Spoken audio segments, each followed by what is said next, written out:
Close your eyes for a moment and listen. Can you hear it? The low rumble of hearty laughter, the lively strum of a lute, the clatter of wooden tankards meeting in toast after toast.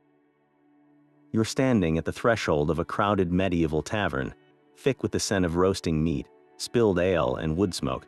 This is where stories are born, where travelers from distant lands swap tales, where secrets are whispered in shadowy corners, and where the ordinary and the extraordinary collide under one candlelit roof. It's more than just a place to drink. It's the beating heart of an entire world, a crossroads of humanity buzzing with life, intrigue, and mystery. For centuries, the medieval tavern has captured our imagination, appearing in epic poems, beloved novels, and blockbuster films. But what was it really like to step inside one of these vibrant hubs of community and conspiracy? What hidden histories, forgotten customs, and unsolved puzzles lie buried beneath the romances and legends we think we know? Tonight, we're pulling up a stool by the fire and venturing deep into the shadowy corners of these incredible social spaces, not as observers, but as detectives sifting through time itself. You're about to embark on a journey into one of history's greatest gathering places, where every creaking floorboard has a story and every face in the crowd could be friend, foe, or fugitive. We'll uncover the real music that filled these halls, the coded language of travelers, the shocking truths behind what people actually ate and drank, and the astonishing ways these spaces shape society, and sometimes change the course of events. So settle in. The night is young, the fire is crackling, and an unforgettable adventure into the past is just beginning. To truly understand these spaces, we have to first see them as the absolute center of communal life. Forget the quiet, isolated pubs of later centuries. A medieval tavern was a vibrant, chaotic, and essential public square. For the vast majority of people who lived in cramped, often dimly lit homes, the tavern offered light, warmth, and most importantly, company. It was a democratizing force where, for the price of a drink, a lowly apprentice could rub shoulders with a wealthy merchant, a traveling minstrel could capture the attention of a whole room, and a farmer in from the fields could hear the latest gossip from the next town over. This was the primary news network of the era. Long before newspapers or broadcasting, information traveled by word of mouth, and the tavern was its grand central station. Travelers brought stories of wars in distant lands, of the king's latest decree, or of strange occurrences in the countryside. A ship docking at a port town would send its sailors straight to the nearest alehouse, where they would exchange tales of foreign markets and sea monsters for free drinks and a captivated audience. This constant flow of information made the tavern keeper one of the most well-connected people in the community, often knowing more about the happenings of the world than the local lord himself. It's no wonder that these places were also hotbeds of political discussion and, occasionally, sedition, where plots could be hatched in murmured conversations under the cover of general noise. But it wasn't all rumor and rebellion. The tavern was also the practical heart of commerce and community organization. Guilds, the powerful associations of craftsmen like bakers, carpenters, and weavers, often held their meetings in a private room or a quiet corner. Here they would set prices, settle disputes between members, and initiate new apprentices over a shared meal. Major business deals were sealed not in sterile offices, but with a handshake and a tankard of ale. A landowner might negotiate the sale of his wool to a Flemish merchant, or a father might arrange his daughter's marriage dowry with a prospective groom's family. The tavern provided a neutral, convivial ground for these critical transactions, smoothing over tensions with drink and camaraderie. This incredible convergence of people and purposes, from the deeply serious to the purely festive, created the perfect, fertile ground for the unique forms of entertainment that would blossom within its walls. Now, to truly set the stage for the entertainment to come, we have to talk about the two things that made it all possible: the drinks and the environment. At the very center of this entire experience was the ale. This wasn't the heavily hopped, crystal-clear craft beer we know today. Medieval ale was a cloudy, mildly alcoholic, an incredibly nutritious staple of the daily diet, consumed by men, women, and even children. It was brewed in small batches, often by women known as alewives, Right in their own homes, the process was simple. Barley was malted, mashed, and then boiled. The key ingredient wasn't hops, which were a later introduction, but a mix of herbs called gruit, which could include anything from bog myrtle to yarrow to rosemary. This gave each brew a unique, often unpredictable flavor, sometimes pleasantly spicy, sometimes bracingly bitter. The quality varied wildly. A good ale was a life-giving, hearty beverage. A bad one could be sour, thin, or worse. There were tales of unscrupulous brewers adding dubious ingredients to stretch their supply, from hallucinogenic herbs to even, it was rumored, soot to darken the color. But most tavern goers weren't seeking a refined tasting experience. They were seeking the gentle, warming buzz that this ale provided. It was the ultimate social equalizer and the essential fuel for the evening's fun. For those with a sweeter tooth or a desire for something stronger, there was mead, the ancient drink made from fermented honey. It was often more expensive and considered a drink for special occasions, its rich, syrupy warmth adding to the general merriment. And this merriment unfolded within a very specific kind of space. Picture the atmosphere. The room is lit by a central hearth and a few precious, smoky tallow candles, casting a flickering, golden light that dances across faces and leaves deep pools of shadow in the corners. The air is thick and hazy with the smoke from the fire and the candles, a distinctive smell that would have clung to your clothes and hair for days. The walls, often made of wattle and daub, are dark with soot and age. The floor is packed earth or rushes, which might be changed, occasionally, and could conceal a multitude of sins, from dropped food to sleeping dogs. This combination of dim light, warm alcohol, and a boisterous, shoulder-to-shoulder crowd worked a certain magic. It lowered inhibitions, blurred social lines, and created a powerful sense of communal anonymity. In that warm, smoky gloom, a normally shy farmer might feel bold enough to join in a song. A weary traveler could forget his troubles for a few hours. The noise itself was a blanket, a cacophony of laughter, debate, and music that allowed for private conversations to be held in public. This wasn't an accident. This atmosphere was the first and most important act of the Taverns entertainment. It carefully constructed a space where people felt safe enough, and just uninhibited enough, to shed their daily worries and fully participate in whatever was about to happen next.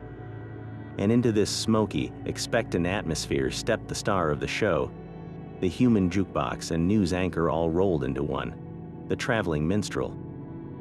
Far from the romanticized troubadours of noble courts, these men were hardy, working-class entertainers, constantly on the road. Their life was one of grueling travel and uncertainty, carrying everything they owned, including their most precious possession, their instrument, on their back. A minstrel's status was complex. He was both welcomed and looked down upon. He brought desperately needed entertainment and news, making him a celebrated guest for an evening. But his itinerant lifestyle and reliance on the generosity of others placed him on the fringes of respectable society, often grouped with other wandering figures like peddlers and proctors.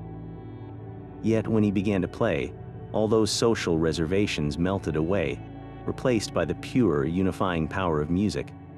The soundtrack of the tavern was as diverse as the crowd itself, led by the versatile lute. With its rounded back and delicate strings, the lute was the minstrel's workhorse, capable of producing everything from intricate, melancholic melodies to driving rhythmic patterns for dancing. For a richer, more resonant sound, a performer might draw a bow across the strings of a vielle, a medieval fiddle held under the chin, its soulful tones cutting through the din of the room. For moments requiring a sweeter, more ethereal quality, the gentle pluck of a small harp or the clear, piping whistle of a wooden recorder would fill the air. A truly skilled minstrel was a one-man band, often accompanying his singing with a percussion instrument like small bells strapped to his ankle or a drum, creating a complex tapestry of sound that commanded the attention of every soul in the room. The songs they sang were the true pulse of the people, a direct line to the hopes, fears, and humor of the age. While they certainly knew the popular romantic ballads and epic tales of knightly valor, stories of King Arthur or Robin Hood were always in demand. Their most vital function was as a living newspaper. A minstrel fresh from the south might perform a satirical song mocking a corrupt bishop or a nobleman's latest folly. A dangerous act that required wrapping criticism in clever metaphor and humor to avoid outright accusation. He might bring a mournful ballad from a region struck by plague, giving the room a collective moment of sorrow and reflection. Or he might deliver the most exciting news of all, a rousing account of a recent victory in a distant battle, stirring patriotic fervor and giving the locals a story to discuss for weeks. This blend of entertainment and information made the minstrel an indispensable source of culture and connection to a wider world. Payment was as varied as the performances themselves. A minstrel's livelihood depended entirely on the mood and generosity of his audience. The most straightforward method was passing the hat literally, a collection taken up by the tavern keeper or the minstrel himself after a particularly rousing set. A successful evening meant a pouch jingling with a mix of low-value coins, perhaps a few buttons, or even a useful item like a new belt buckle. Often, his fee was simply room and board. A hot meal and a spot on the tavern floor to sleep near the warmth of the hearth was a common and welcome payment. For the very best performers, there was the coveted invitation to perform at a private gathering for the local gentry, arranged by a merchant in the audience who was impressed by their skill. This was the jackpot, promising not only a larger monetary reward, but also a valuable patron who might provide a few days of paid work and a letter of recommendation to smooth their path to the next town. Every performance was a gamble, a direct transaction between the artist and the crowd, where the currency was applause, engagement, and ultimately, the shared creation of a memorable night. But the music was only one layer of the evening's entertainment.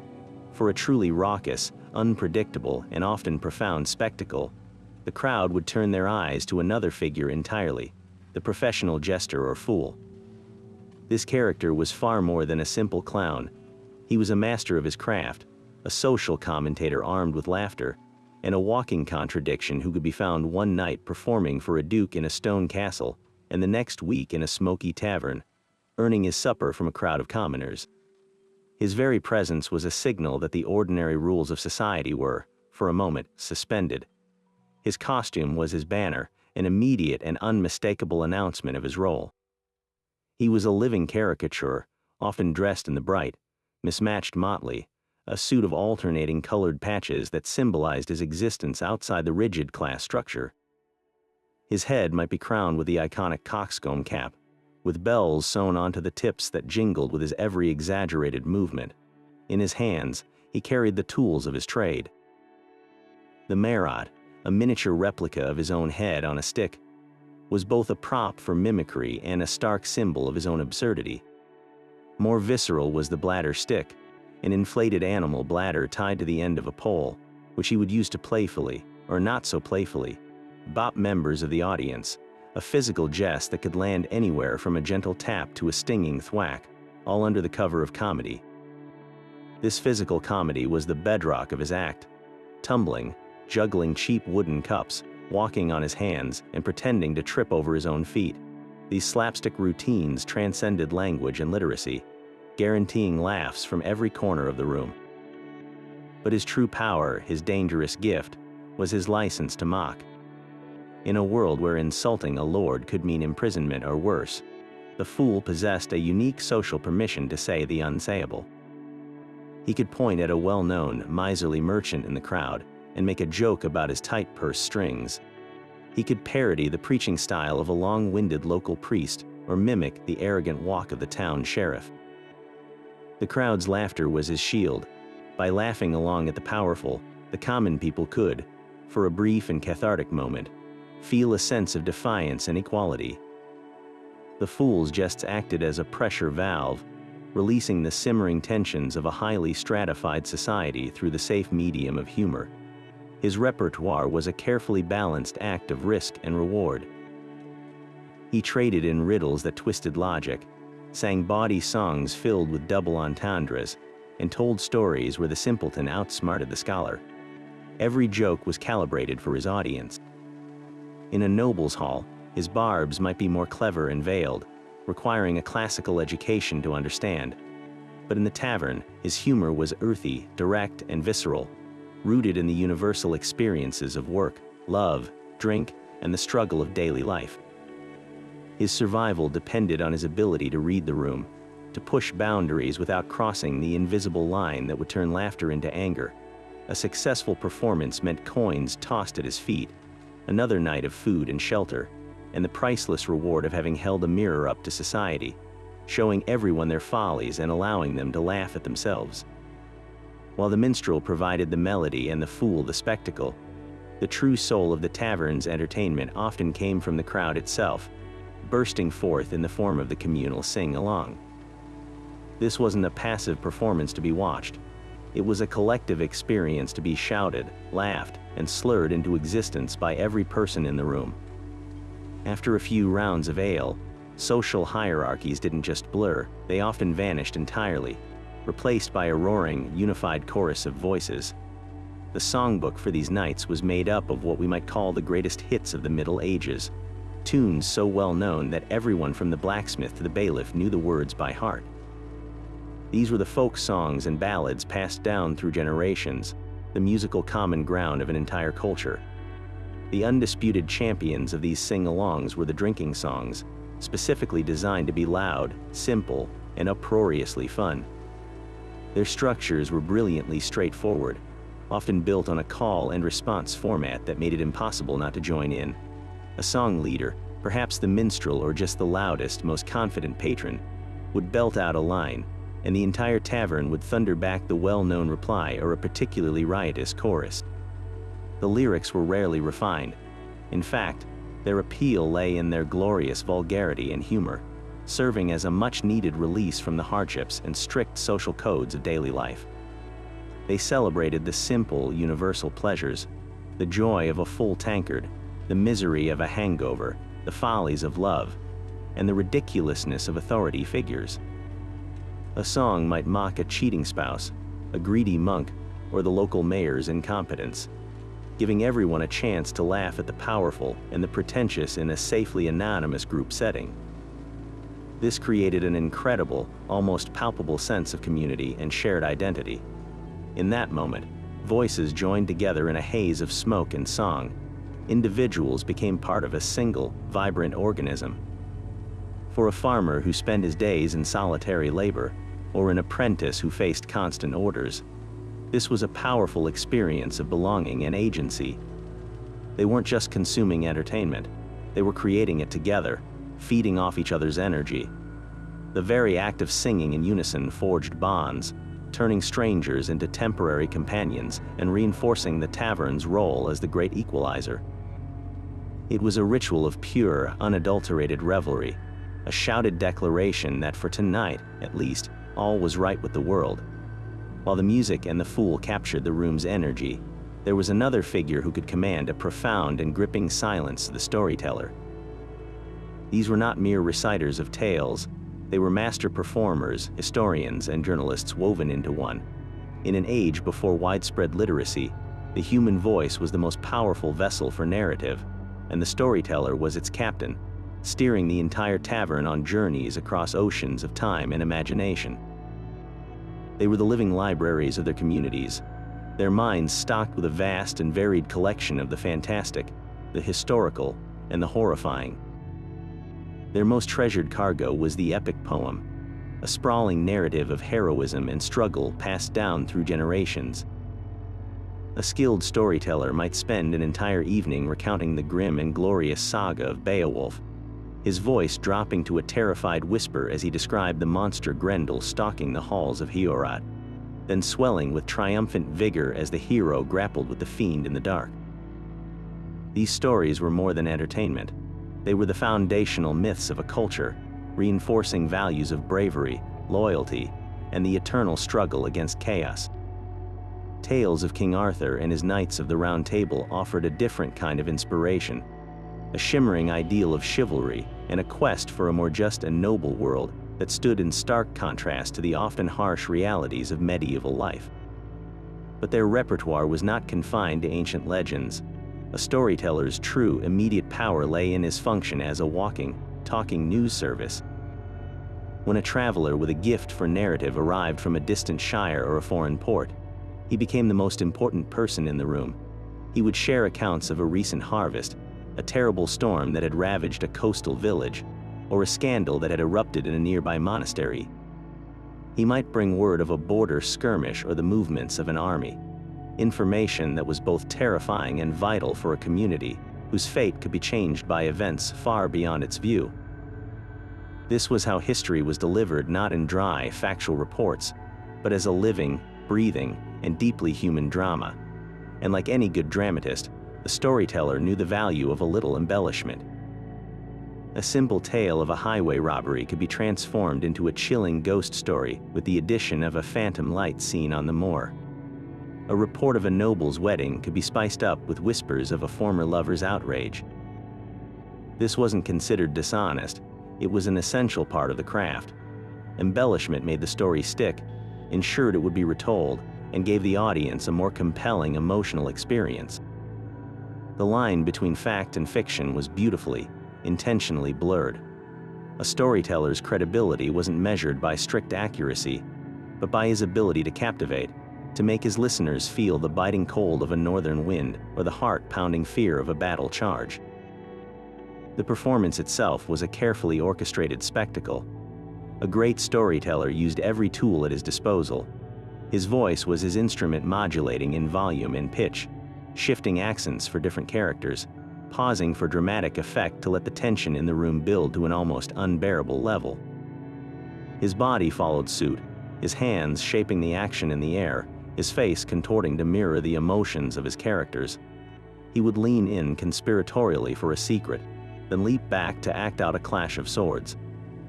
He mastered the rhythm of his tales, knowing precisely when to accelerate the action and when to draw a moment out, holding his audience in the palm of his hand. His payment was the rapt attention on every face, the collective gasp, the roar of approval at a hero's victory, and of course, the tankard of ale that was almost certainly pressed into his hand the moment he uttered his final, satisfying word. Yet for all the entertainment provided by music and story, another form of recreation thrived in the tavern's shadowy corners, one that was far more personal, risky, and often against the law, the irresistible allure of games of chance. While the main room echoed with song, quieter, more intense gatherings huddled around rough-hewn tables. Their world narrowed to the tumble of dice or the toss of bones. This was the realm of gambling, a thrilling escape that offered the dream of easy money and frequently delivered the reality of empty pockets and bruised pride. The most common tool was the dice, carved from bone, antler, or even precious materials like ivory for wealthier players. These were not the standardized cubes we know today. Medieval dice were often irregular, their sides slightly uneven, making every roll a genuine uncertainty. The most popular game was called hazard, a fast-paced and complex betting game that is the ancient ancestor of modern craps. The rules were intricate, involving a designated caster who would throw the dice to establish a main point between 5 and 9. The excitement then built as others placed frantic bets on whether the caster would then roll that same number again, a winning nick, or a 2 or 3, a losing out, before rolling a 12. The rapid shifts in fortune, the shouted wagers, and the collective gasp at a lucky or unlucky roll created a pocket of high-stakes tension amidst the tavern's general roar. For those without proper dice, a more ancient alternative was always at hand: knuckly bones or astragali. These were the ankle bones of sheep or goats, which naturally have 4 distinct sides, each with a different value. Tossing these bones and betting on how they would land was a pastime so old it predated the tavern itself, stretching back to the ancient Greeks and Romans. There was a raw, primal feel to using knuckly bones, a direct connection to the animal world, and a simplicity that appealed to gamblers of all stations. The clatter of these small, oddly shaped bones on a wooden table was a sound synonymous with risk, and the risks were very real. The stakes in these games could range from the frivolous to the life-altering. A common bet might be for the next round of drinks, a trivial wager that added a layer of excitement to the evening, but it could quickly escalate. A man might wager his week's wages, the tools of his trade, or even the very cloak off his back. In extreme, desperate cases, historical records show gamblers staking their land, their freedom, or acting as a proxy for someone else's debt. The potential for catastrophic loss hung over every game, a thrilling danger that was part of the addiction. This constant proximity to ruin fostered a deep, pervasive atmosphere of suspicion. Accusations of cheating flew as freely as the dice themselves. Unscrupulous players used every trick imaginable. Loaded dice weighted with lead cleverly shaved bones that favored certain outcomes, and complex sleight of hand swaps. A player on a suspiciously long winning streak might find himself accused of witchcraft or consorting with dark forces. This simmering paranoia needed only a spark to ignite, and that spark was often provided by ale-fueled tempers. A shouted accusation of cheat could turn a friendly game into a vicious brawl in an instant, with tankards used as clubs and knives drawn from belts. These fights were not just personal disputes, they were a breach of the tavern's fragile social contract, a violent eruption that could see everyone involved thrown into the stocks by the local constable or forced to pay a heavy fine to the tavern keeper for the damage. Yet despite the dangers, the next night would inevitably see new players gathering in the same dark corner, lured back by the timeless, addictive hope that the next roll would be the one that changed everything. But not every game in the tavern was a chaotic whirl of dice and drunken shouts. In the quieter corners, often near a better window or a more reliable candle, a different kind of contest unfolded, one of intense silence, deep concentration, and strategic brilliance.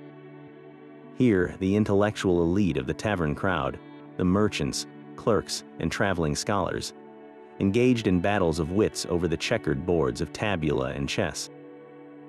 These games were the antithesis of pure chance.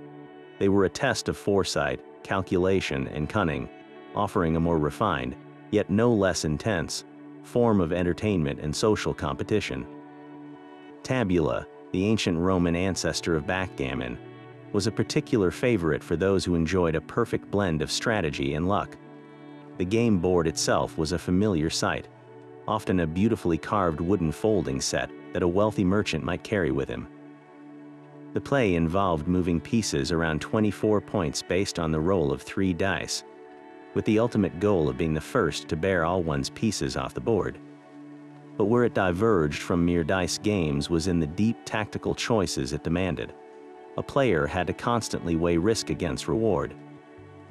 Do you spread your pieces out to avoid leaving vulnerable blots that your opponent can hit, sending your piece all the way back to the start?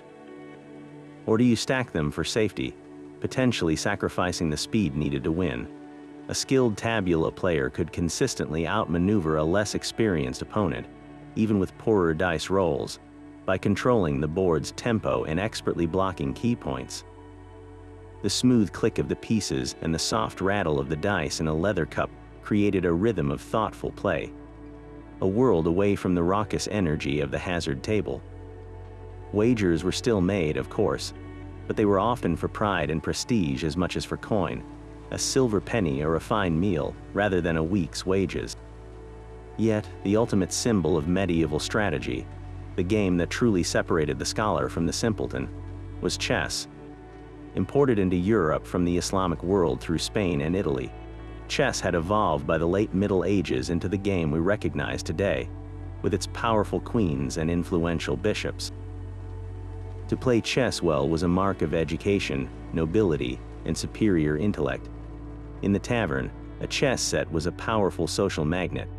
The sight of 2 players hunched in silent contemplation over the 64 squares would inevitably draw a crowd of onlookers, who would watch the complex battle unfold with a hushed, almost reverential respect. The game was a microcosm of the medieval worldview. The pieces represented the very structure of society: the king, whose safety was paramount; the queen, who was becoming the most powerful piece on the board; the clergy in the form of the bishop; the knightly cavalry; the rooks as castle fortifications; and the pawns as the common foot soldiers, expendable yet holding the potential for promotion to greatness. Each move was a language of power and warfare. A merchant might see parallels in a well-executed trade negotiation, sacrificing a small advantage to secure a larger deal. A traveling clerk might appreciate the logical puzzle, the need to think several moves ahead.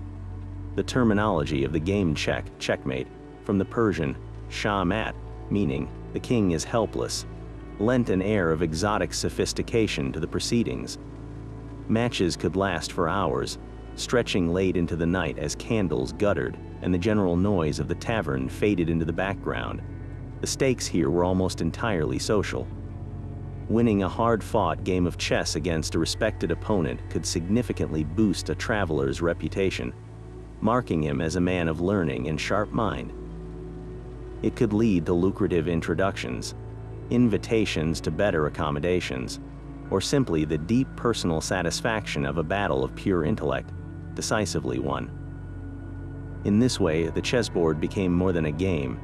It was a networking tool, a mental gymnasium, and a quiet stage for a very different kind of performance, where the loudest sound was the final, satisfying tap of a piece on the board as a player said, not with a shout, but with a calm smile, "Checkmate." Of course, the music, stories, and games of chance provided plenty of excitement, but for a more direct and visceral release, nothing could match the raw, physical contests that erupted as the evening wore on, and ale-fueled pride began to boil over. These were not organized sports as we know them. They were spontaneous tests of strength, skill, and sheer stubbornness, often sparked by a boast, a challenge, or a friendly wager that quickly escalated into the main event.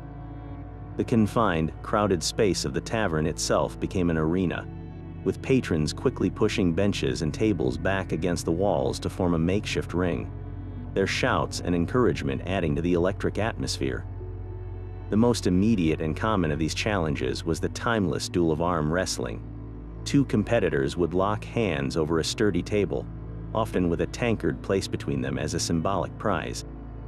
The goal was simple: force your opponent's arm down onto the table, but within that simplicity lay a world of strategy and psychology. A larger man might rely on brute force, but a smaller, cleverer opponent might use a faster start or a subtle twist of the wrist to gain an advantage. These matches were over in seconds, but could define a man's reputation for the night. The roar of the crowd as knuckles strained and forearms trembled was a sound of pure, unadulterated competition. For those seeking a more peculiar and painful test, there was finger pulling. Two contestants would sit opposite each other, link their middle fingers together, and plant their feet firmly for leverage. On the count of 3, they would pull backwards with all their might, each trying to drag the other across the table or, even better, force a cry of surrender from the pain of a nearly dislocated digit. It was a game of pure agony tolerance, often ending with both men red-faced and shaking out their hands to howls of laughter from the onlookers. These simple games required no equipment, just courage and a high pain threshold, making them the perfect impromptu pastimes. When the weather permitted and the crowd spilled out into the tavern yard, the games could become more elaborate and organized. Here, we find the ancestors of modern sports, and one of the most beloved was stoolball. Imagine a game that looks like a whimsical cousin to cricket. The bowler would underarm a leather-covered ball, often stuffed with rags or grain, at a target. But this target wasn't sticks in the ground. It was an actual wooden milking stool, either held aloft by a brave soul or, more commonly, perched upside down on a post. The batsman wielded a simple wooden bat, often just a broad plank or a handy staff, and his job was to defend the stool from the incoming ball. If the ball struck the stool, he was out. If he hit the ball, he would run between two posts while fielders scrambled to retrieve it. The appeal of stoolball was its beautiful chaos. It was accessible to almost anyone, requiring minimal equipment that could be scavenged from a farm. It was played by both men and women, often in mixed teams, adding a lively social element to the competition. The rules were fluid and changed from village to village, often negotiated loudly and at length before the game even began. A well-struck ball could send players chasing into a neighboring field or even through a stream. while a misjudged swing could send the bat flying into the crowd. It was less about refined technique and more about energetic fun, a glorious excuse to run, shout, and work off the effects of the evening's ale. The fuel for all this activity, from the gentlest wager to the most strenuous contest, was a potent mixture of alcohol and pride. A man's reputation was his currency, and the tavern was a place where that reputation could be won, lost, or fiercely defended over something as simple as a game of strength. A merchant who bested a brawny blacksmith at arm wrestling would dine out on that story for months. A farmer's wife who hit the winning run in stoolball would be celebrated as a local hero. These contests served a crucial social purpose far beyond mere entertainment. They were a pressure valve for the tensions of a hierarchical society, a rare space where physical prowess or clever strategy could, for a moment, trump social rank. The son of a lord might find himself effortlessly beaten by a lowly carpenter, and for that one afternoon, the carpenter would be the champion, celebrated by all. Yet for all these games of chance and skill, perhaps the most spectacular and eagerly awaited event in the tavern's calendar was the arrival of a traveling troupe of mummers. These were not the refined actors of the city playhouses. These were rugged, itinerant performers who brought the very essence of folk drama to life in the crowded, earthy space of the tavern common room. Their arrival was an event, often announced days in advance by the tavern keeper, building a palpable sense of anticipation. When they finally pushed through the door, bundled in heavy cloaks and carrying their few precious props, they carried with them the magic of the outside world, the ancient stories of the countryside, and the promise of a night no one would forget. Their plays were short, loud, and bursting with energy, designed to grab the attention of a rowdy, ale-fueled audience and never let it go. The most beloved of all these tales was the legend of St. George and the Dragon. The story was a perfect recipe for drama, a clear hero, a vile villain, a damsel in distress, and an epic battle between good and evil. But a mummer's play was never a straight, solemn retelling. It was a whirlwind of spectacle, comedy, and chaos, intentionally blurred and made uproariously entertaining. The actor playing St. George wouldn't just wear armor, he'd be clad in a mishmash of polished pot lids, a bucket for a helmet, and a wooden sword that had seen more tavern brawls than dragon fights.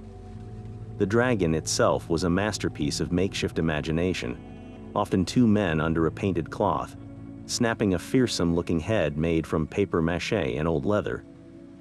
But the true genius of these performances lay in their cast of hilarious, familiar stock characters. Beyond the hero and the villain, the stage, which was really just a cleared space on the rushes, would be invaded by figures every person in the audience recognized instantly. There was the doctor, a pompous quack with a giant syringe made from a pig's bladder and a stick, who would boast of his ability to revive the dead with a mysterious concoction of holy water that smelled suspiciously like cheap ale. There was Beelzebub, a devilish figure waving a club, threatening to carry off misbehaving audience members to the underworld. And there was always the fool, with his bladder stick and jingling bells, weaving through the action to mock the hero, trip the villain, and generally cause mayhem. These characters had no place in the original legend, but they were the heart and soul of the mummer's play, grounding the epic story in a world of recognizable humor and satire. Perhaps the most defining feature of these performances was the total lack of a fourth wall. The audience wasn't there to watch, they were there to participate. The villain might snatch a tankard from a patron's hand and pretend to drink from it during a monologue. The doctor would certainly pick a flustered member of the crowd to be his assistant. And when the dragon was finally slain after a tremendous, clumsy battle that surely knocked over a bench or two, it wasn't just St. George who took a bow. The actors would move through the room, their collection hats held out, but they offered more than just a chance to donate. They offered a personal interaction, a compliment, a handshake, or a joke directly with the people who had shared in the creation of the spectacle. This direct engagement transformed the performance from a simple play into a communal ritual, a story that everyone in the room had helped to tell. The plays served a purpose far deeper than simple entertainment. On the surface, they were a familiar folk tale, a celebration of good triumphing over evil. But underneath, they were a vital, symbolic reaffirmation of the community's own values and struggles. The death and resurrection of the hero, orchestrated by the bumbling doctor, mirrored the annual cycles of planting and harvest, of winter's death and spring's rebirth. It was a way for a community to collectively experience and overcome crisis in a safe, controlled, and ultimately victorious narrative. The humor served as a pressure valve, allowing people to laugh at authority, figures like the pretentious doctor or the blustering nobleman. And the collection that followed, while practical payment for the mummers, was also a voluntary contribution to the shared cultural life of the village. A successful performance meant the troupe would eat that night, but it also meant the community had come together, shared a laugh, reinforced its bonds, and kept an ancient tradition alive for one more season. And as the music swelled and the energy in the room reached its peak, the most natural and exhilarating form of entertainment would erupt spontaneously from the crowd itself, dancing. This wasn't a scheduled performance. It was a physical expression of pure joy and community, a powerful, rhythmic release that could start with a single couple and quickly pull in half the tavern. Whether driven by the skilled melody of a minstrel's lute or simply the thunderous, synchronized clapping and stomping of the patrons themselves, the dance floor, which was really just any cleared space on the rushes, became the heart of the celebration, a swirling vortex of motion and emotion. The types of dances that took over the room reflected the beautifully mixed society within it, blending the refined with the rustic. For large groups, the most common was the carol, a graceful circle or line dance that had its origins in courtly festivities but was wholeheartedly adopted by common folk. Dancers would join hands, forming a large, linked chain, and move together in a simple, repetitive step, weaving around the room in a serpentine pattern. The true magic of the carol was its inclusivity.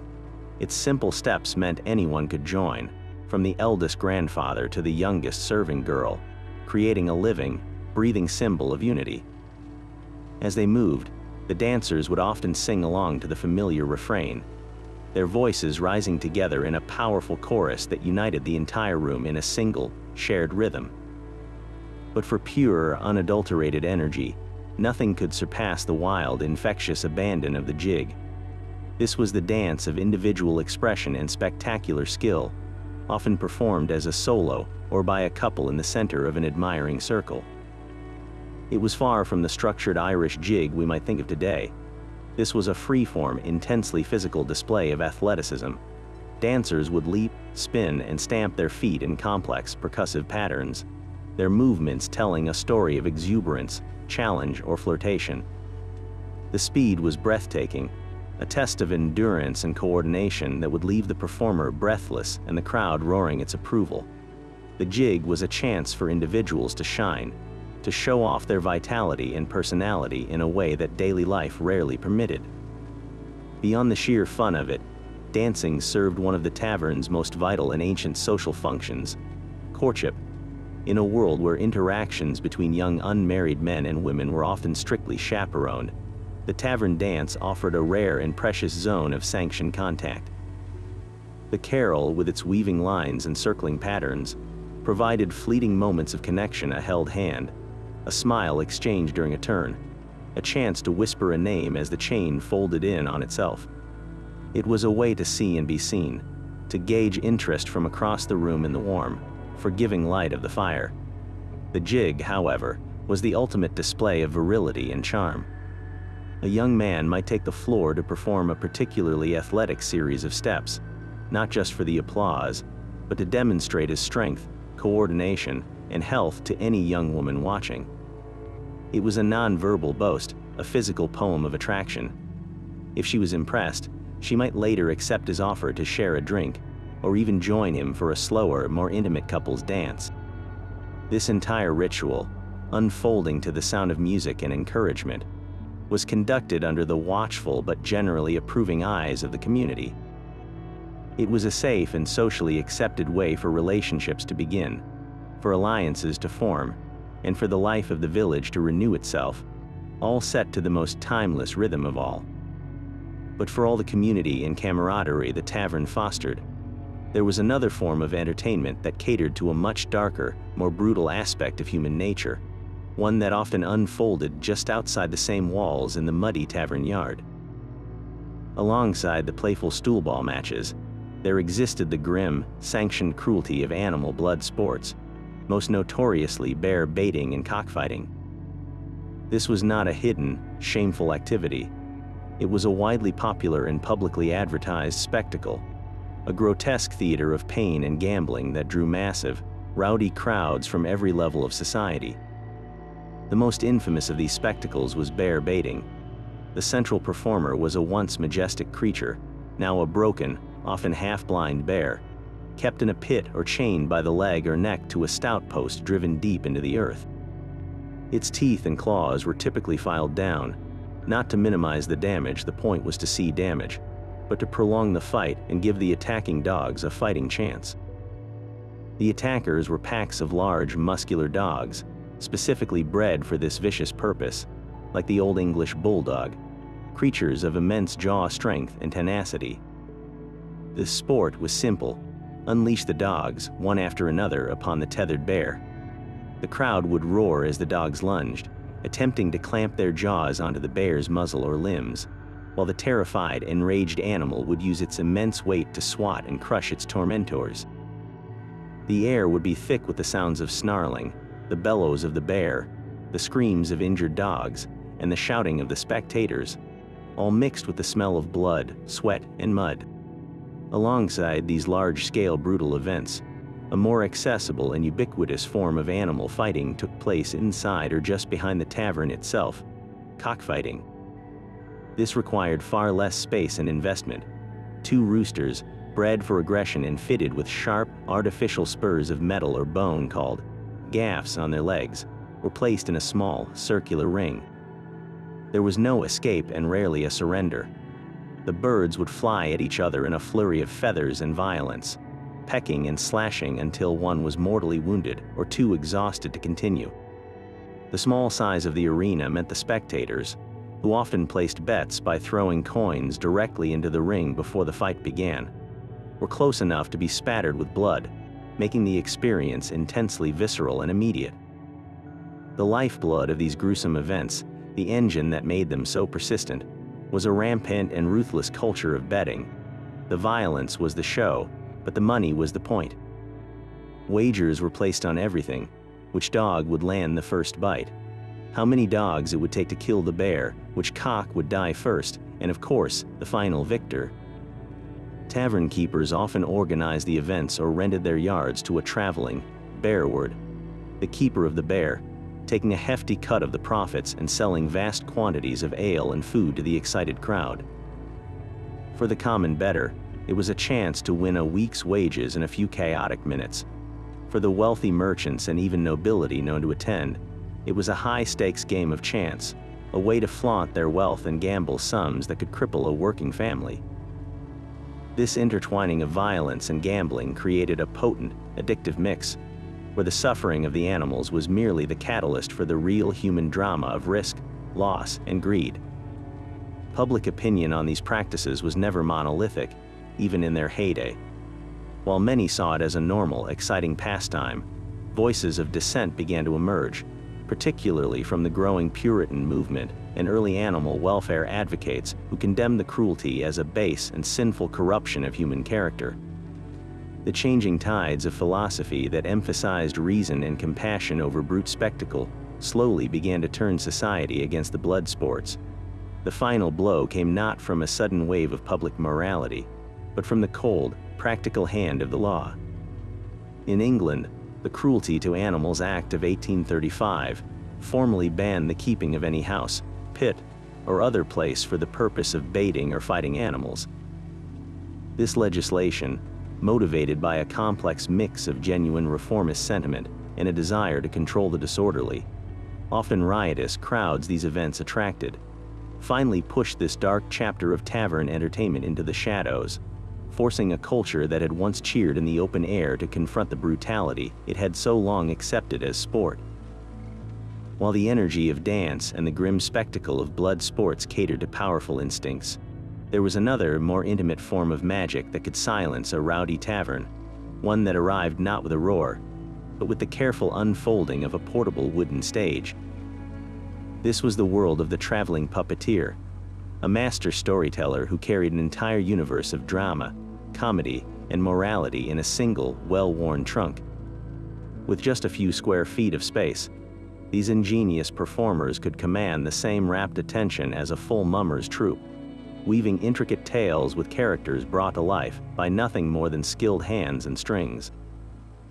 The puppeteer's stage was a marvel of portable engineering. For hand puppets, or glove puppets, it was often a simple proscenium arch mounted on a collapsible frame that could be set up on a sturdy table in minutes.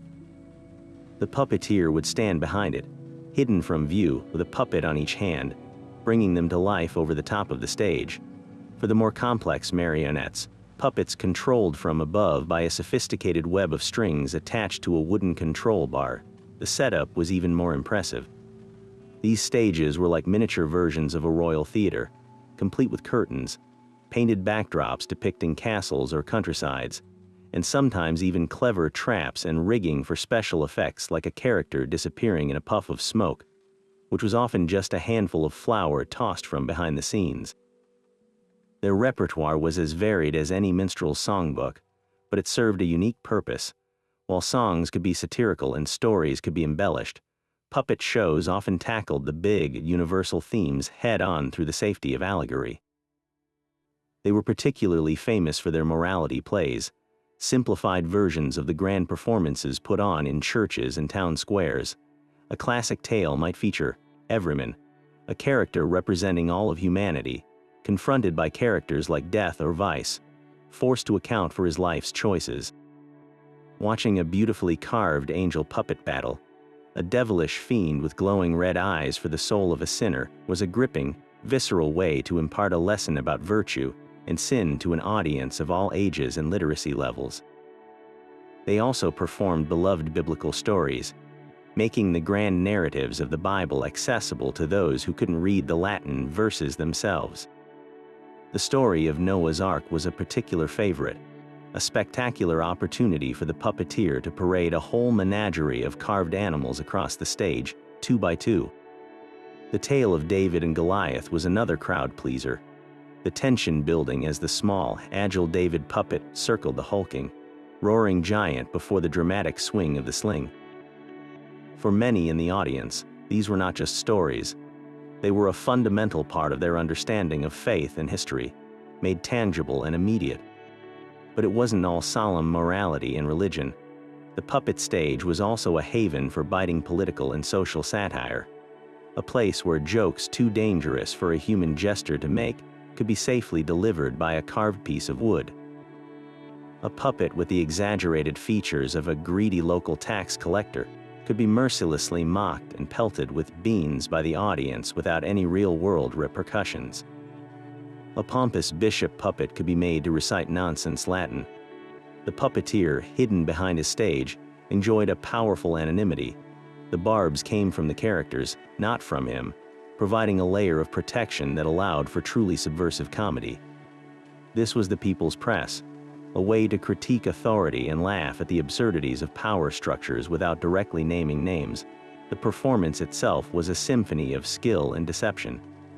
A master puppeteer was a one-person production crew. His voice had to be incredibly versatile, shifting from the high squeak of a heroic mouse to the low growl of a villainous bear, often while voicing two characters arguing with each other. His hands performed a constant, delicate dance.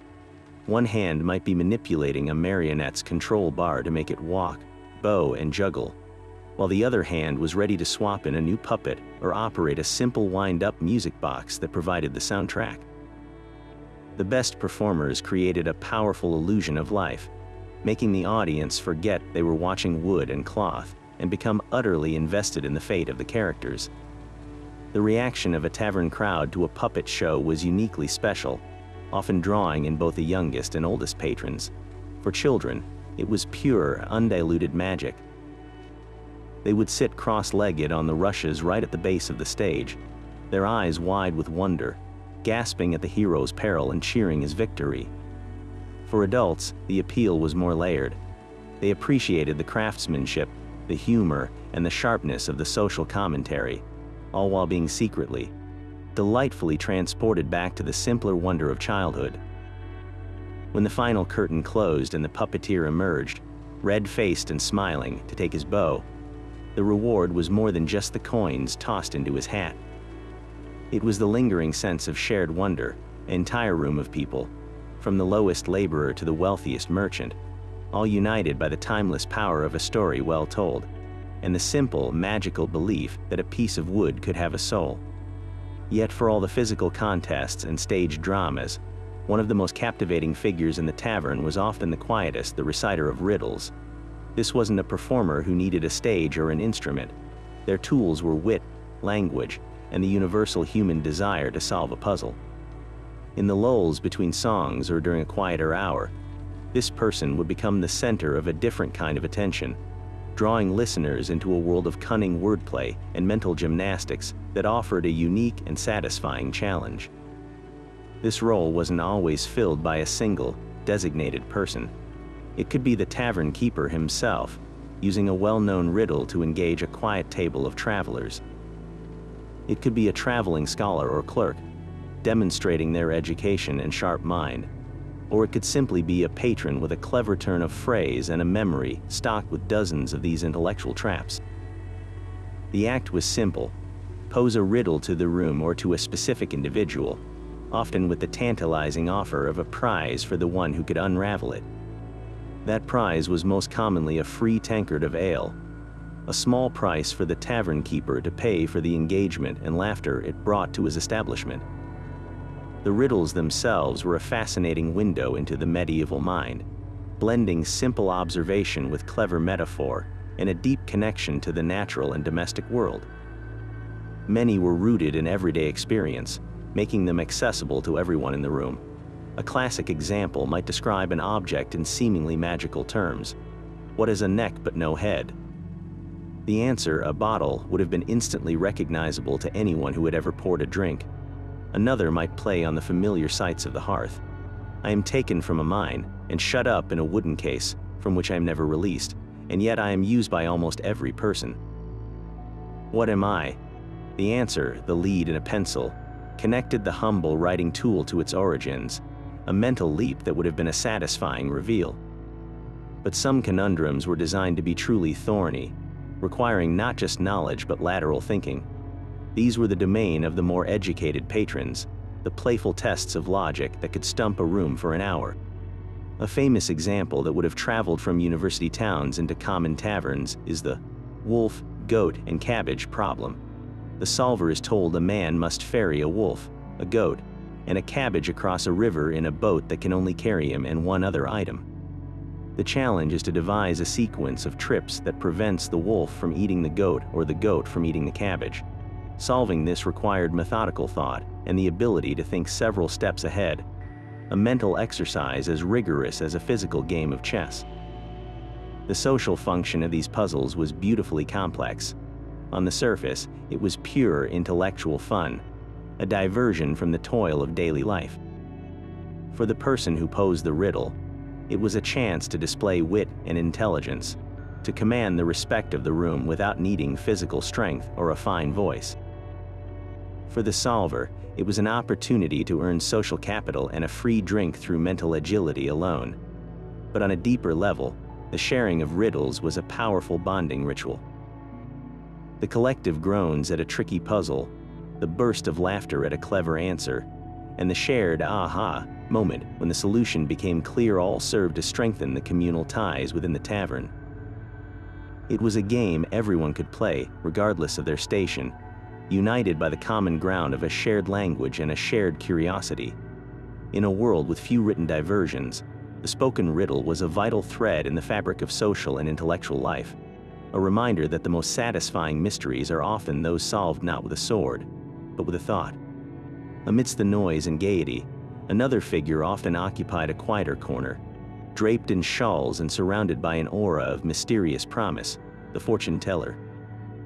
These were the soothsayers, the card readers, the self-proclaimed astrologers who set up their small, intimate tables in the dimmest parts of the tavern, offering to trade a few coins for a glimpse into the future.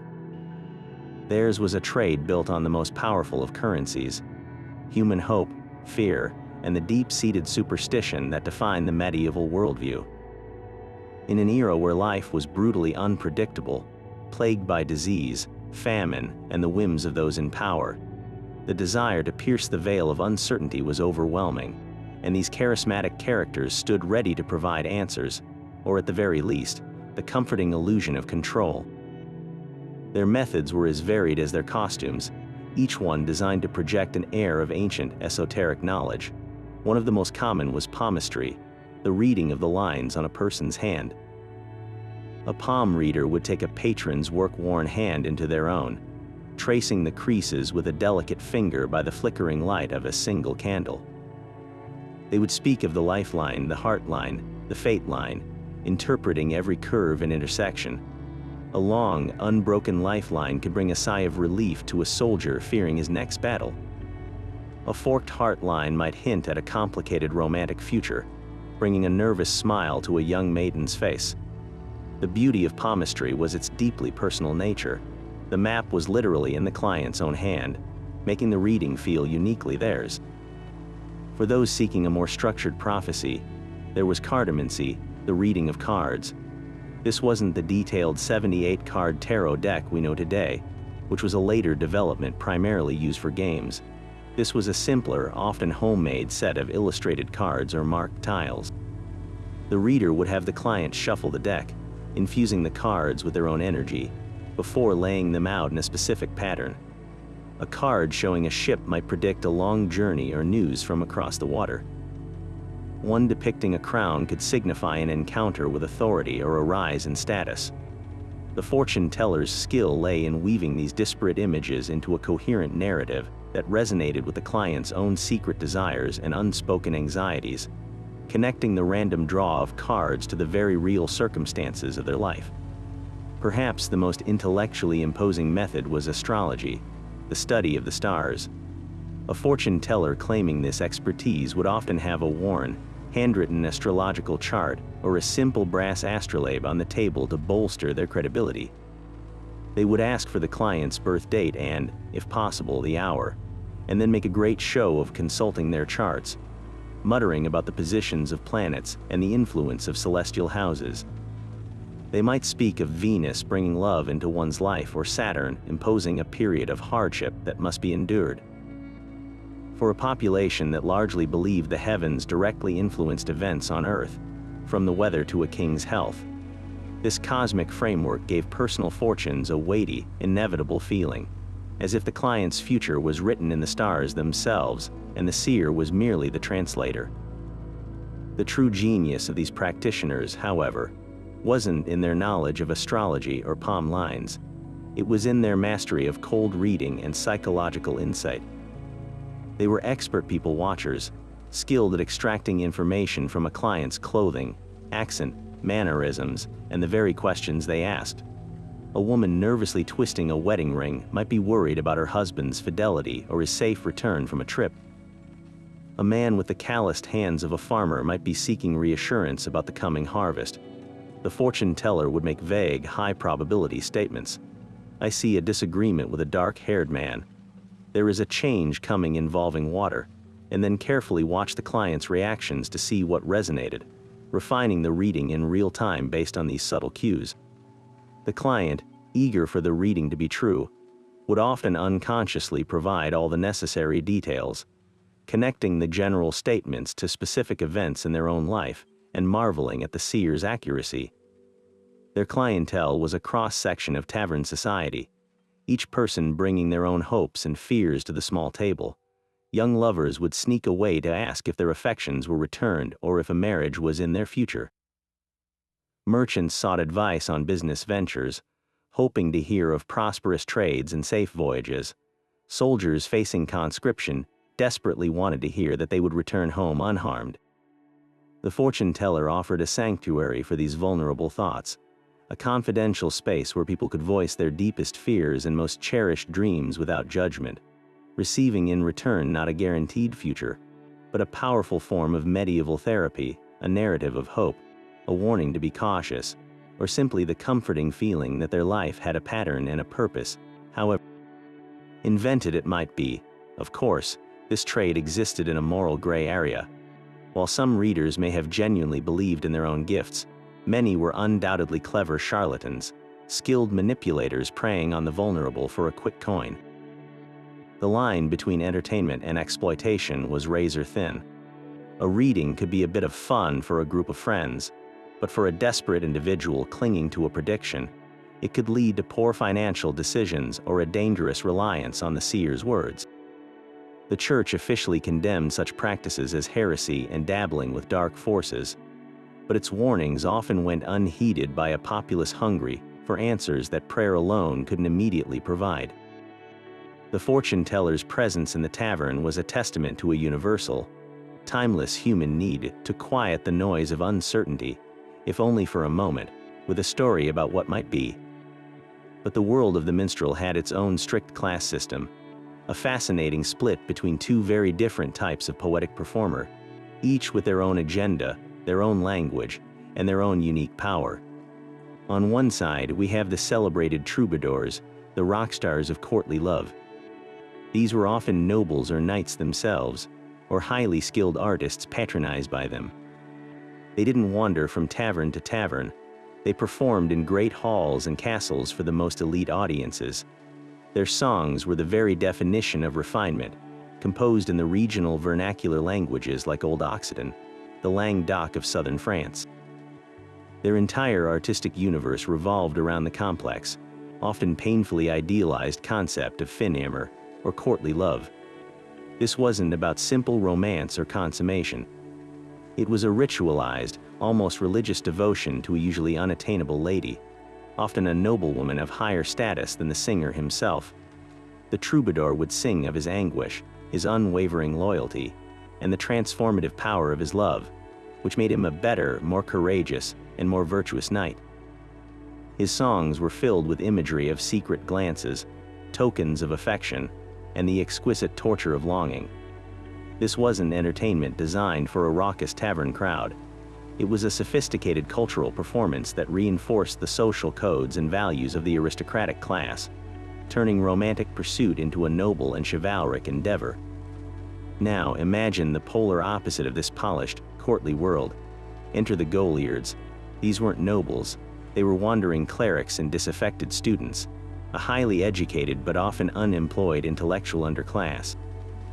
They had been trained in the church's Latin schools, but for various reasons perhaps they failed to secure a benefice, or they grew disillusioned with the institution, or they simply loved wine and freedom more than doctrine. They took to the roads. And they took their education with them, weaponizing it to create some of the most subversive, witty, and downright scandalous poetry of the age. Their language was Latin, the sacred tongue of the church, but they used it to utterly profane effect. Their songs, collected in manuscripts like the Carmina Burana, are a breathtaking rejection of everything the troubadours held dear and the church enforced. Forget unattainable love and chivalric virtue. The Goliards sang of wine, women, dice, and the sheer hypocrisy of the religious authorities who preached poverty while living in luxury. Their most famous theme was the celebration of the vagabond life, the freedom of the open road. In O Fortuna, the wheel of fate turns for everyone, but the Goliard chooses to laugh in its face, embracing a life of chaotic pleasure.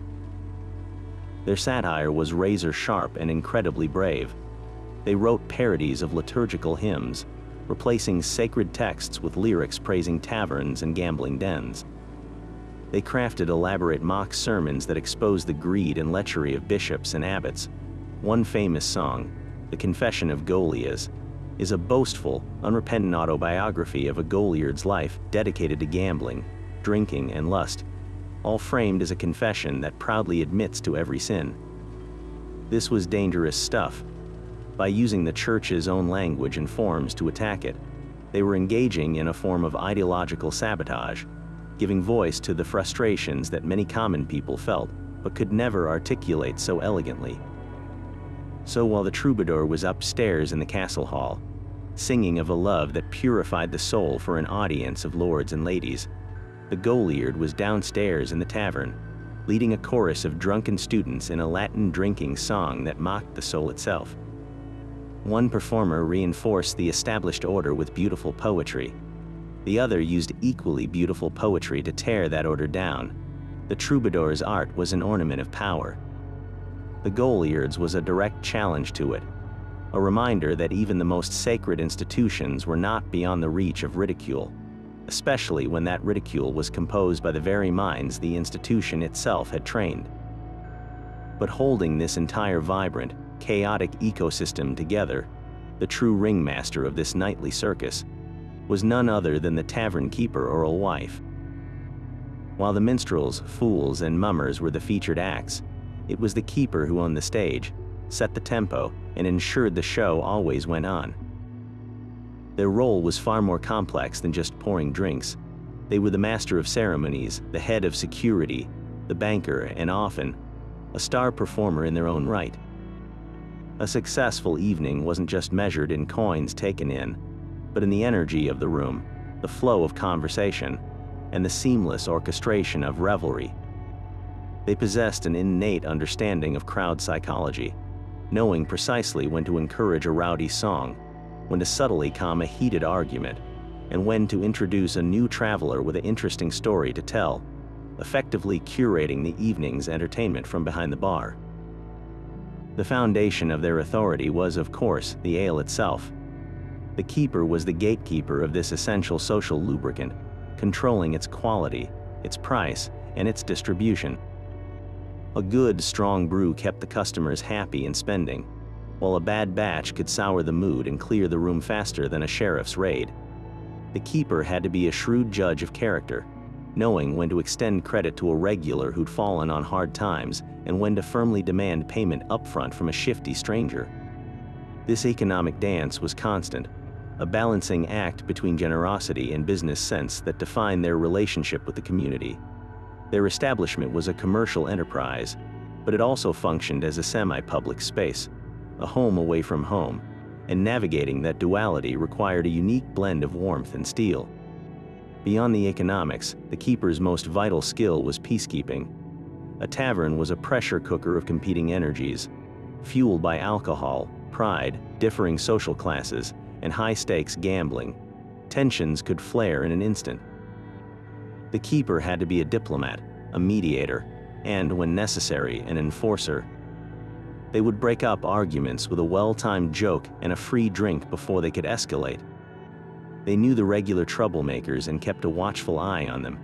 In more serious situations, they weren't afraid to wield their authority, which was often symbolized by a large cudgel kept prominently behind the bar, a powerful deterrent known as the ale wand or house stave.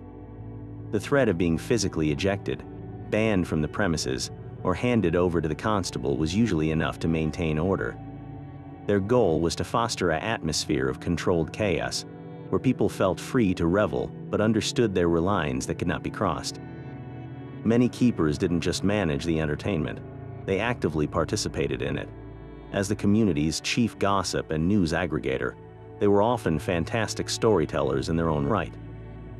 After hearing 100 tales from 100 travelers, they learned how to spin a good yarn themselves. They might regale a captive audience with a local legend or a funny story about a recent event, becoming the center of attention and strengthening their role as the heart of the community. They were the ones who often started the singing, belting out the first line of a familiar drinking song to get the whole room to join in.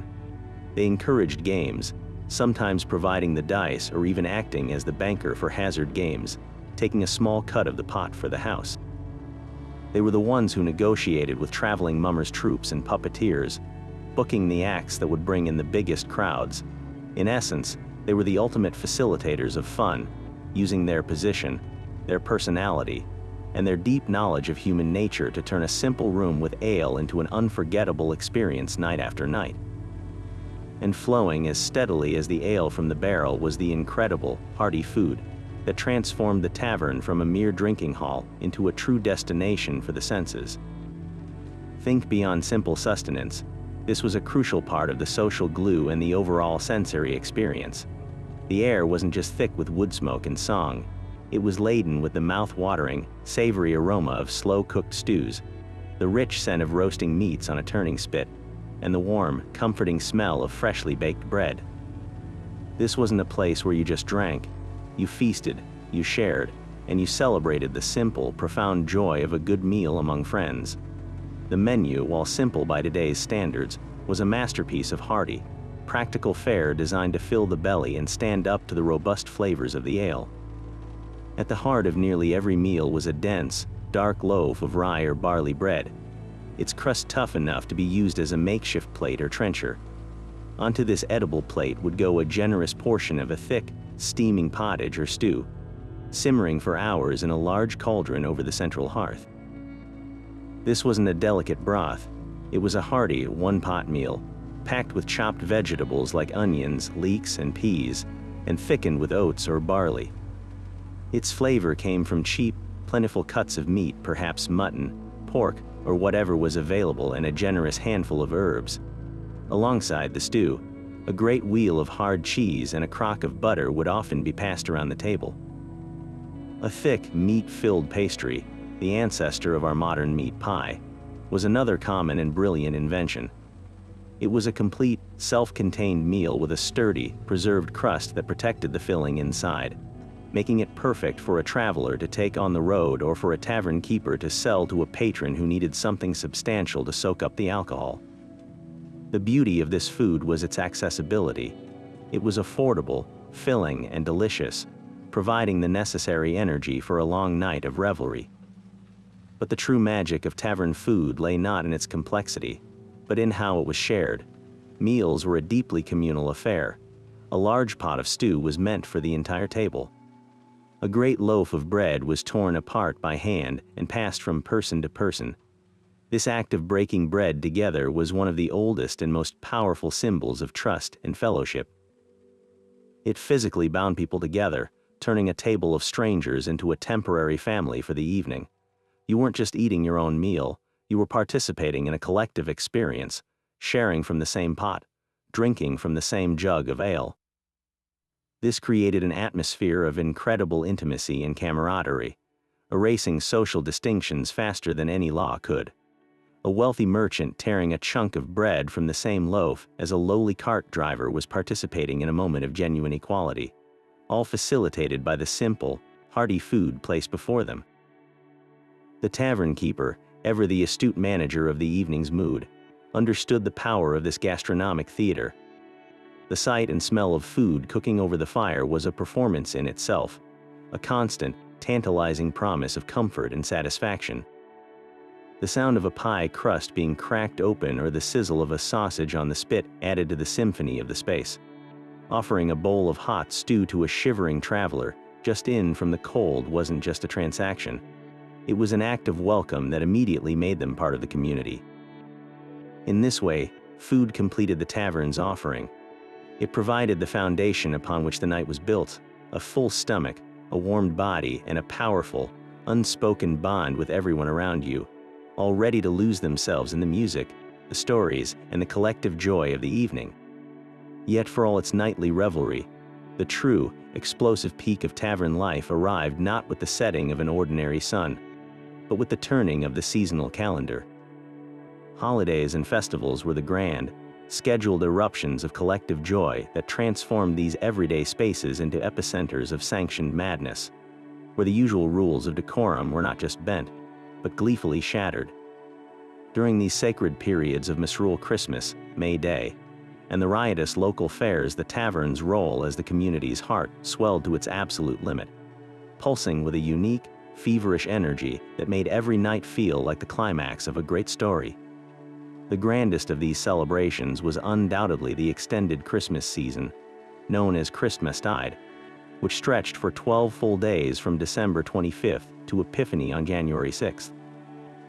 This was not a single day of quiet reflection, but a nearly 2-week-long explosion of feasting, drinking, and theatrical inversion of the social order.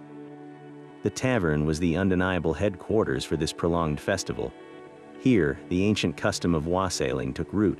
Groups of revelers, often led by the local wassail king and queen, would travel from house to house, singing traditional songs and offering a drink from a large, decorated bowl of specially spiced ale, the wassail. in exchange for gifts and food. But these processions always began and ended at the tavern, where the wassail bowl was kept topped up and the singing continued long into the frozen night. The songs themselves were unique to the season, full of blessings for the health of the household and toasts to the apple orchards that would provide the cider for the coming year, blending Christian well-wishing with much older, pagan impulses for fertility and good fortune. Within the tavern, the spirit of reversal took hold. The Lord of Misrule, a commoner elected to lead the festivities, held court, issuing absurd and hilarious commands that everyone, including the local gentry, was expected to obey. Apprentices could mock their masters, and children could playfully command their elders, all under the safety of this temporary, topsy-turvy kingship. Special Christmas ales, brewed stronger and spiced with precious cinnamon, nutmeg, and cloves, were tapped. The air hung thick with the scent of these rich brews and the roasting meats of the communal feast, often a boar's head carried in with great ceremony. Mummers' plays, particularly the Tale of St. George, were performed with even more gusto and chaos than usual, their themes of death and resurrection perfectly mirroring the symbolic death of the old year and the birth of the new. The tavern became a world in miniature where hope was renewed through sheer, unadulterated excess. Then, as the bleak winter finally loosened its grip, the mood shifted entirely with the arrival of May Day. If Christmas was about finding light in the darkness, May Day was a pure, unfiltered celebration of light, life, and fertility. Taverns situated near a village green or a wooded area became the bustling staging ground for the day's festivities. At the crack of dawn, patrons would join the rest of the village in going a-maying, venturing into the woods to gather flowering hawthorn branches and blossoms to decorate the tavern and their homes. This act itself was charged with a playful, romantic energy, as young couples would often sneak away during the gathering, their return hinted at with knowing smiles and jokes. The tavern then supplied the fuel for the day's main event, the dance around the maypole. The maypole, a tall wooden mast erected on the green, was a potent symbol of the season, decorated with flowing ribbons and garlands. The complex weaving dance that followed, where revelers holding these ribbons intertwined them around the pole, was a breathtaking public spectacle of coordination and community. And where did the dancers find their courage and energy? From the tavern, of course. Special, lighter May Day ales and creamy whiskeys were consumed to lend vigor to weary legs and loosen inhibitions for the flirtations that were the entire point of the day. The tavern keeper might even sponsor the prize for the May Queen, the young woman crowned as the embodiment of spring's beauty. The boundary between the green and the tavern yard blurred completely. It was all one continuous space of music, dance, and celebration, with the tavern serving as the constant, replenishing heart. Beyond these calendar-wide celebrations, the absolute pinnacle of tavern-based entertainment was the annual local fair. These were not merely markets, they were multimedia spectaculars that temporarily transformed a town into a carnival of the bizarre and the wonderful, and the tavern was its central nervous system. For the duration of the fair, the tavern's normal operations ceased entirely. It became a boarding house, a business hub, a ticket office, and a VIP lounge for the incredible array of traveling performers drawn to the event.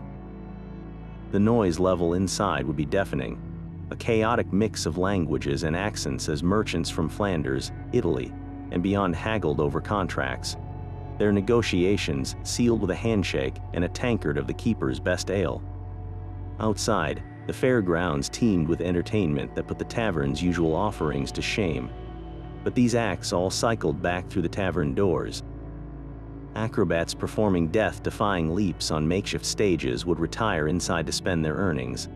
Exhibitors of strange curiosities, a purported unicorn horn, a captured mermaid, crafted from a fish and a monkey, would drink alongside gawking patrons, embellishing their stories with each round. Bearwards would lead their sad, lumbering charges through the crowd to promote the next baiting session, often starting or ending their parade at the tavern to draw a betting crowd. The tavern was the backstage, the green room, and the after-party for the entire fair. It was where deals were made, profits were counted, Stories were exaggerated, and the sheer overwhelming sensory experience of the day was processed over countless pints until the early hours of the morning. This festival culture served a crucial, psychological purpose for a society living under immense pressure. These periods of sanctioned excess were not simply a release valve, they were a vital reaffirmation of community identity and resilience. The shared experience of singing a wassailing song in a packed, smoky room, or dancing until dawn after May Day, or laughing together at a fairground trickster, reinforced social bonds in a way that daily life never could. It allowed people to step outside of their fixed roles the serf could command the lord, if only for a night, and in doing so, it actually preserved the social order by providing a safe outlet for discontent. The tavern, in its role as the perpetual host for these explosions of joy, proved itself to be more than just a building. It was the essential container for a community's collective spirit, the dependable stage upon which the greatest dramas of life, death, and rebirth were played out with ale, song, and unforgettable abandon. While the lute provided a delicate melody and the fiddle a resonant voice, the true backbone of the tavern's rhythm section came from a much more primal and powerful family of instruments designed to cut through the noise of a raucous crowd and get feet stomping. Chief among these was the bagpipe, an instrument whose history in Europe stretches back far earlier than its popular association with Scotland. In the medieval tavern, this was not the refined, ceremonial instrument of Highland parades. This was a rugged, visceral noisemaker, often crafted from a whole goat or sheepskin. The piper would inflate the bag with his breath, his arm pumping to maintain a constant, relentless pressure, producing a continuous, droning wall of sound that was impossible to ignore. Its reedy, wailing chanter melody, floating over that hypnotic drone, had a wild, almost unsettling quality, a sound that spoke of open fields, ancient forests, and unrestrained celebration. It was the perfect call to dance, a signal that subtlety was over and it was time to move, its insistent voice capable of raising the energy in a room from cheerful to feverish in a matter of notes. Adding another layer of mesmerizing, mechanical rhythm was the hurdy-gurdy, one of the most fascinating and complex instruments of the era. At first glance, it looked like a hybrid of a violin and a small organ, operated by a hand crank that turned a wooden wheel. This wheel acted like an infinite, never-tiring bow, constantly rubbing against several strings simultaneously. One hand worked the crank to produce the sound, while the other operated a set of wooden keys that pressed tangents against the strings to change the notes, much like a primitive piano.